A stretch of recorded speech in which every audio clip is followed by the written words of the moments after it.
9 days into Russia's assault on Ukraine, and it is clear the Kremlin's original plan has been derailed. The aim was to move rapidly on the capital, Kyiv, seizing the international airport to airlift troops in, then link with ground forces moving in from Belarus, occupy the city and take down the government in, at most, 72 hours. From the start, Russia would make a concerted effort to take control of the Ukrainian airspace, mainly with missile attacks on air bases, air defenses and logistics support. This, combined with troops spread across the whole country, would induce a fear factor to help cower the people of Ukraine into submission, rather like the shock and awe approach used by the US at the start of the Iraq War. In addition, other ground and amphibious forces would move into the Donbas region from territory already in separatist hands, link with forces in Crimea and then move to take over the whole Black Sea coast, including Ukraine's third city and main seaport, Odessa. The ultimate aim was to replace the current Ukraine government with a client regime, ensuring that the end result would be of Ukraine and Belarus under Kremlin control. That would include Russian bases in both territories, forward-based cruise and ballistic missiles, and highly secure naval bases on the Black Sea. Whether that would be a prelude to a wider expansion, perhaps including Kosovo or Georgia, is less certain, but if the main aims had been met, it would comprehensively redraw the security map of Europe. Rapid progress was confidently expected, so much so that the Kremlin did not order a general national mobilization, which it would have done if sustained opposition was anticipated. What was assembled was a sufficient force to complete the planned task, provided it followed the timetable. That did not happen, and the reasons why may not be fully clear for many months or even years. The best assumptions are that there were very early mistakes in the attempt to take Kyiv airport, that the Ukraine opposition was much heavier and had high morale than anticipated, and that key equipment did not work as expected. There may also have been an elementary matter of timing. Military historians of European wars are apt to argue that no belligerent force should ever attack an opponent in spring or autumn because of one simple factor: mud. It seems ridiculously simple, yet appears already to be a factor in this bitter conflict. Barely 3 days into the war, it was clear that elements of the assault were faltering. Kyiv was under attack but not yet threatened. The Russian Air Force had not got full control of the airspace, with the Ukraine Air Force still attacking Russian armor. Even progress in the eastern sector was not matched by a full breakout from Crimea. Meanwhile, the extent of EU and NATO unity was almost certainly far higher than the Russian President, Vladimir Putin, and his inner power group had anticipated, leaving a very angry leader threatening nuclear escalation if NATO came anywhere near direct confrontation. This last element reverberated around the world but should not come as a surprise to anyone with knowledge of nuclear theology. After all, NATO has maintained a first-use nuclear option, a flexible response, since 1968, and the US and UK have both considered tactical nuclear use in otherwise conventional conflicts. What's more, though the old Soviet Union claimed to have a no-first-use policy, no Western military leader or strategist has ever taken it seriously. Perhaps the most important aspect to remember in all of this is that Putin's entire career and legacy, and that of those around him, rests on success in this war.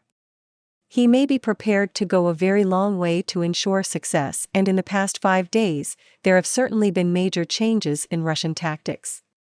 It seemed initially like Russia had initiated a pause, but by midweek, it was clear that it would make an early move to urban bombardment, one town or city at a time. At the time of writing, on the 9th day of the conflict, the port of Kherson is controlled by Russian forces, having sustained considerable damage, and the larger port of Mariupol is under intense attack. The worst damage so far has probably been sustained by Ukraine's second-largest city, Kharkiv, in the north, though it appears to be holding out, while a full assault on Kyiv has yet to start. A detached observer might now assume that it is only a matter of time, perhaps as little as a week, before Kyiv is overrun and Ukraine capitulates, but there are many other factors to consider. First, the level of Ukrainian resistance has persistently exceeded expectations and will most likely continue to do so.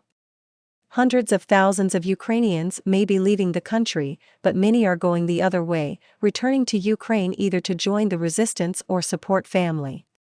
Even now, after days of aerial bombardment, units of the Ukraine Air Force are still flying and attacking Russian armor, and Turkish-built armed drones are proving effective against Russian utility vehicles, armored personnel carriers, and even some main battle tanks. Even allowing for Ukrainian propaganda, there is now plenty of evidence that Russian morale is poor, especially among young conscripts. A wide range of military equipment is now starting to arrive, principally across the Polish border and from many NATO states. At least a dozen countries are already involved, including Belgium, Canada, France, Germany, Romania, Sweden, and the United States. Even if Russia replaces Ukraine's government with a client regime, its problems hardly end there. Meanwhile, in Russia itself, Putin has had to confirm many casualties from what he said would be a military intervention well short of a war, stating that 2,000 of his soldiers had been killed or injured.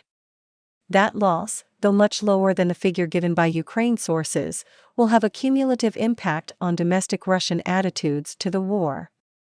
In the face of this, there are strenuous efforts by the Kremlin to control the media, with independent radio and TV stations being shut down and laws against protest being strengthened. Control cannot be complete. Even if the mainstream and social media are fully suppressed, there are other routes.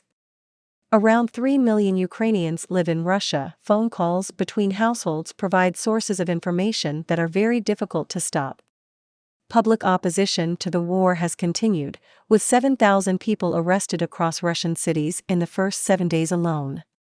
The impact of sanctions, especially at this intensity, are unpredictable, though they are already having a direct impact on Russians' everyday life. The number of countries outside Europe taking part in the sanctioning is surprising. Japan, the world's third-largest economy, is heavily involved. South Korea has joined in, and even Singapore, normally keen to stay out of trade politics, is taking some initial actions. The imposition of harsh sanctions does have its dangers, not least its unpredictability, and should be seen as a form of structural violence. But while Russia has substantial financial reserves and plenty of oil and gas carbon to sell, both elements can be limited in their value to the Kremlin, aided by some of the recent global moves against the Russian central bank. All this adds up to some very uncertain months to come, uncertain except in relation to much pain, suffering, and death as a direct result of the actions of Putin and those around him. Yet even if Russia does succeed in replacing Ukraine's elected government with a client regime, its problems hardly end there. A Kremlin-controlled regime in Kyiv would result in armed resistance across the country, with weapons and other materials pouring in from NATO countries. Furthermore, the constant TV and social media reporting of the damage being inflicted by the Kremlin upon people and cities will keep going around the world, with a cumulative impact on the standing of Russia. Then, an occupied Ukraine makes a very likely environment for the rapid development of a vigorous environment of civilian resistance movements.